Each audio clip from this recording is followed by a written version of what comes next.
Hello friends, कैसे हैं आप लोग। आशा करता हूँ बढ़िया होंगे, स्वस्थ होंगे। मैं रोनित प्रजापत आप सभी के लिए लेके आया हूँ एक बहुत ही धमाकेदार इंट्रो वीडियो। सुनिए, आप सब तो कल सो रहे थे, लेकिन एसएससी ने इधर नोटिफिकेशन आउट कर दिया है। किसका? एसएससी सीएचएसएल अर्थात 10+2 का। तो चलिए पढ़ते हैं इसके बारे में कि ये क्या है, इसके अंदर कैसी नौकरियां है, क्या इनकी डेट से आदि। तो सबसे पहले अगर नोटिस की बात करें मित्रों, तो ये वैकेंसी है सीएचएसएल की। किसकी है? सीएचएसएल की, अर्थात 10+2 की। किसकी है? 10+2 की। बात करें इसके ऑनलाइन फॉर्म कब से फिल होने शुरू हो जाएंगे मित्रों, तो ऑनलाइन फॉर्म जो है इसके 8 अप्रैल से फिल होना शुरू हो जाएंगे और 8 अप्रैल से लेकर ये 7 मई तक भरे जाएंगे। कब तक? 8 अप्रैल से लेकर 7 मई तक, अर्थात पूरा 1 महीना आपको मिलेगा। लेकिन लास्ट डेट का इंतजार बिल्कुल भी नहीं करना है। बात करें कि सर इसकी एग्जाम डेट क्या रहेगी, तो इसकी एग्जाम डेट रहेगी मित्रों जून जुलाई टीयर फर्स्ट की। कब? जून जुलाई 2021। अब बच्चे बोलेंगे सर ये तो जो लोकसभा चुनावों के दिन है, आचार संहिता वाले दिन है, लेकिन एसएससी को आचार संहिता से कोई भी फर्क नहीं पड़ता। क्लियर है? तो उनको नहीं पड़ता तो अपन को भी नहीं पड़ता। आगे चलते हैं। पे स्केल की बात करें मित्रों, तो इनकी पे स्केल जो सामान्य होता है वो पे लेवल 2 होता है, अर्थात 19,000 से इनकी तनख्वाह शुरू हो जाती है और आगे चलकर भविष्य में वो बढ़ती बढ़ती 70,000 तक चली जाती है। इसमें कोई भी दो राय नहीं है। जैसा कि आप देख सकते हैं कि इसमें एलडीसी जो है वो जूनियर सेक्रेटरीट असिस्टेंट के लिए उसमें 19,000 रुपए पर महीने दिए जाते हैं और एसएससी जो है वो खूब पैसा देती है, अर्थात ये फायदे का सौदा है। क्लियर है? नुकसान का सौदा नहीं है, पैसा ही पैसा होगा, टेंशन लेने की बात नहीं है। ठीक है? और अलग अलग पोस्टों के अनुसार अलग अलग पे लेवल यहाँ पर दिया गया है। जैसे डेटा एंट्री डीईओ में और डीईओ ग्रेड फर्स्ट में पे लेवल 4 दिया गया है, अर्थात 25,000 इसकी शुरुआती तनख्वाह होगी। क्लियर है? तो जी जान लगा दीजिए मित्रों, जी जान लगा दीजिए पढ़ने में। आगे चलते हैं। वैकेंसीज की बात करें मित्रों, तो वैकेंसीज इसमें 3,712 पद की घोषणा करी गई है अभी तो, लेकिन भविष्य में ये पद जो है कभी भी बढ़ाए जा सकते हैं। क्लियर है? तो डरने की बात बिल्कुल भी यहाँ पर नहीं है। बात करें इसमें रिजर्वेशन की, तो रिजर्वेशन का देखो एसएससी में ऐसा है कि ये दबाकर तो रिजर्वेशन नहीं देता हर किसी को, लेकिन ठीक है कास्ट के अनुसार थोड़ा बहुत रिजर्वेशन दे दे। एसएससी का हमेशा से मेन एम्बिशन यही रहता है कि जो हकदार है उसी को ही नौकरी मिलेगी, अर्थात रिजर्वेशन सब बात की बातें हैं, लेकिन फिर भी एसएससी बच्चों की सहायता करता है जो वाकई में डिसेबिलिटी रखते हैं उनकी। क्लियर है? तो उन्हीं के अनुसार एज रिलैक्सेशन थोड़ा बहुत कास्ट के अनुसार दिया गया है और थोड़ा बहुत रिजर्वेशन भी उनको दिया गया है। बात करते हैं आगे। एज लिमिट की बात करें मित्रों, तो एज लिमिट में जो भी बच्चा 18 साल से ऊपर का है वो बच्चा इसमें फॉर्म भर सकता है और उसकी उम्र जो है 18 साल से ज्यादा और 27 साल से कम होनी चाहिए। और इसमें ऐसा कहा गया है मित्रों कि बच्चे की जो दिनांक है, जन्म डेट है, वो 2 अगस्त 1997 से पहले की नहीं होनी चाहिए और 1 अगस्त 2006 के बाद की नहीं होनी चाहिए, अर्थात 1997 से लेकर 2006 1997 से लेकर 2006 के मध्य में आपकी उम्र या जन्म दिनांक जो है वो होनी चाहिए। क्लियर है? आगे चलते हैं। इसमें बात करें एज लिमिट की, तो एज लिमिट एससी एसटी में 5 साल का रिलैक्सेशन देता है, ओबीसी में 3 साल का और पीडब्ल्यूडी अनरिजर्व में 10 साल का रिजर्वेशन ये देता है और उसी प्रकार आगे चलकर ये अलग अलग प्रकार के लोगों के लिए अलग अलग रिजर्वेशन रखता है। बात करें इसमें एजुकेशन क्वालिफिकेशन की, तो जाहिर सी बात है 10+2 का, किसका? सीएचएसएल का 10+2 की बात है तो आपको 12वीं पास तो करनी ही पड़ेगी। कौन सी? 12वीं पास बच्चा होना चाहिए और उसी के अनुसार डेटा एंट्री में आपको हिंदी टाइपिंग, इंग्लिश टाइपिंग, ये सब चीजें, कंप्यूटर का सामान्य ज्ञान आना चाहिए। क्लियर है?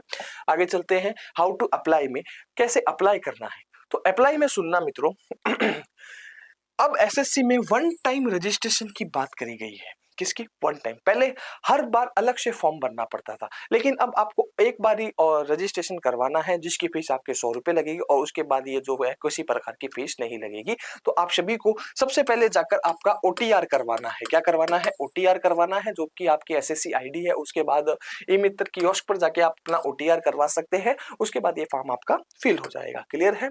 स्कीम ऑफ एग्जामिनेशन की बात करें तो जैसा कि आपको पता है एसएससी जो है टीयर फर्स्ट और टीयर सेकंड के एग्जाम करवाती है। क्लियर है? अर्थात दो अलग अलग प्रकार से चयन करती है एग्जाम के द्वारा। आगे चलते हैं।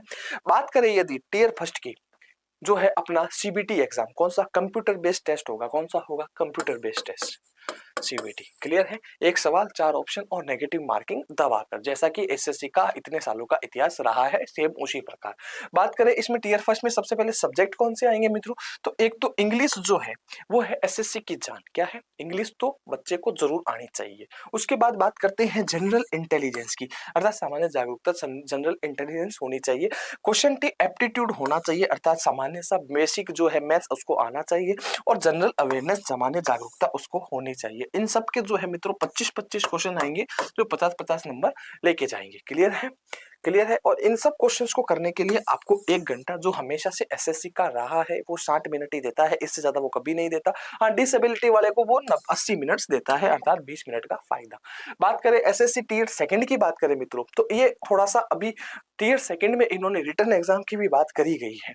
पहले केवल टीयर में स्किल टेस्ट होता था, लेकिन अब टीयर सेकंड में स्किल टेस्ट के साथ साथ कुछ एग्जाम भी सिलेबस भी दे दिया गया है, अर्थात आपको इसमें भी सीबीटी टेस्ट देना पड़ेगा।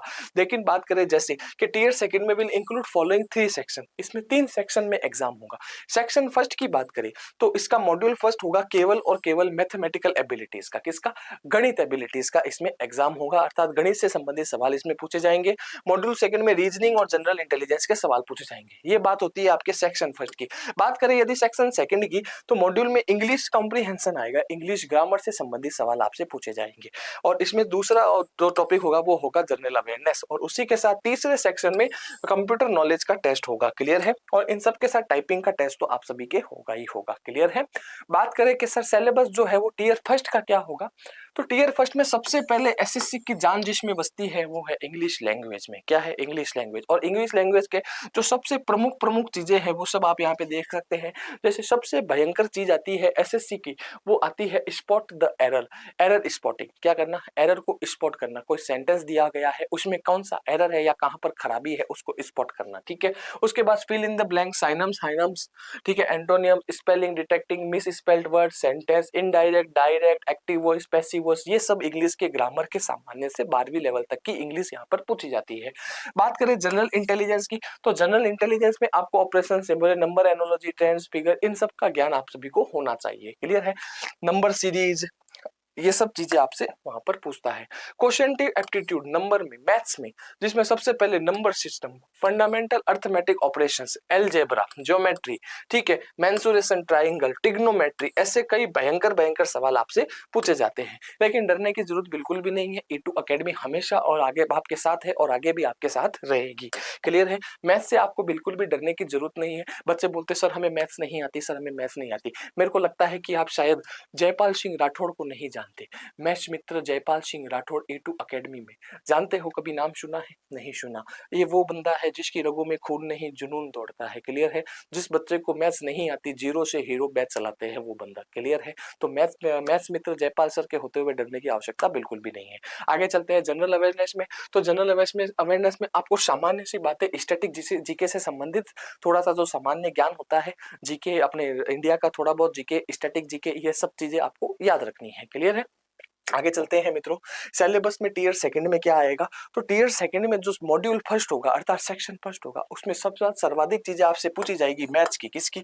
मैथ्स की। और उसके बाद आपसे पूछी जाएगी जीके, जनरल इंटेलिजेंस। जीके आपके जो भी जनरल इंटेलिजेंस होगा, जीके से संबंधित पार्ट वो आपसे पूछा जाएगा।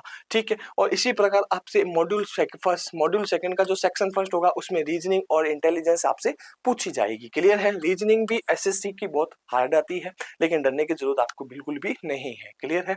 बात करें इसमें इंग्लिश लैंग्वेज और कॉम्प्रिहेंशन की, तो इंग्लिश में वोकैबुलरी जो एसएससी बहुत अच्छे लेवल की पूछता है, ग्रामर, सेंटेंस स्ट्रक्चर, साइनम्स, हाइनम्स आदि ये सब चीजें वो पूछेगा। क्लियर है? और बात करें जनरल अवेयरनेस की, तो करंट अफेयर्स आदि ये सब चीजें आपको जो जीके की नॉलेज होती है वो आपसे पूछेगा। क्लियर है?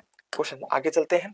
आगे इसमें बात करें तो इसमें मॉड्यूल जो फर्स्ट होगा सेक्शन 3 का वो होगा कंप्यूटर का। किसका? कंप्यूटर नॉलेज का, जिसमें आपको कंप्यूटर के बेसिक्स पूछे जाएंगे। क्या पूछे जाएंगे? कंप्यूटर के बेसिक। और उसके बाद सॉफ्टवेयर जैसे कि विंडोज ऑपरेटिंग सिस्टम है, वर्ड है, एक्सेल है, एमएस एक्सेल है, पावर पॉइंट है, ये सब चीजें आपको पूछी जाएगी। और उसके साथ फिर आएगा नंबर 4 जो होगा आपका वर्किंग विद इंटरनेट। जैसे आप फोन में ईमेल भेजते हैं, जैसे आप फोन में ब्राउजिंग करते हैं, सर्चिंग करते हैं, स्ट्रीमिंग करते हैं, डाउनलोड करते हैं, अपलोड करते हैं, यूट्यूब पे ऑनलाइन वीडियोस देखते हैं, फेसबुक पर वीडियोस देखते हैं, व्हाट्सएप पर मैसेज करते हैं, तो उन सब चीजों का आपको सामान्य सा एक बहुत ही अच्छा ज्ञान का समावेश आप सबको वहां पर पूछा जाएगा। क्लियर है? और उसके बाद पूछा जाएगा basic network of cyber security. ये बहुत ही अच्छा नया टॉपिक जोड़ा गया है मित्रों, जिससे डरने की बिल्कुल भी जरूरत नहीं है। एक बहुत ही छोटा सा टॉपिक है ये। क्लियर है? आगे चलते हैं। आगे देखो मित्रों, आपके लिए आया है E2 अकेडमी। क्या है? E2 अकेडमी हमेशा आप सभी के साथ है, तो डरने की बात बिल्कुल भी नहीं है, बिल्कुल भी डरना मत। क्लियर है? तो E2 अकेडमी जल्द ही SSC 10+2 के बहुत ही अच्छे बैच जो बहुत ही ज्यादा अपने अच्छी फीस में आप सभी के लिए प्रोवाइड करवाए जाएंगे। क्लियर है? तो ऐसे नहीं है कि कंटेंट की कमी नहीं है, मार्केट में कंटेंट की कमी है, कंटेंट बहुत सारा है, लेकिन चुनना आपको है कि सबसे अच्छा कंटेंट और सबसे प्रभावी टीचर से आपको पढ़ना है, जिससे आपके सिलेक्शन के चांसेस बढ़ जाए। क्लियर है? तो आशा करता हूँ आप सभी को ये वीडियो बहुत अच्छी लगी होगी। तो आज के लिए बस इतना ही, मिलते हैं बाद में बैचेज में, इंतजार करूंगा मैं आप सभी का। धन्यवाद।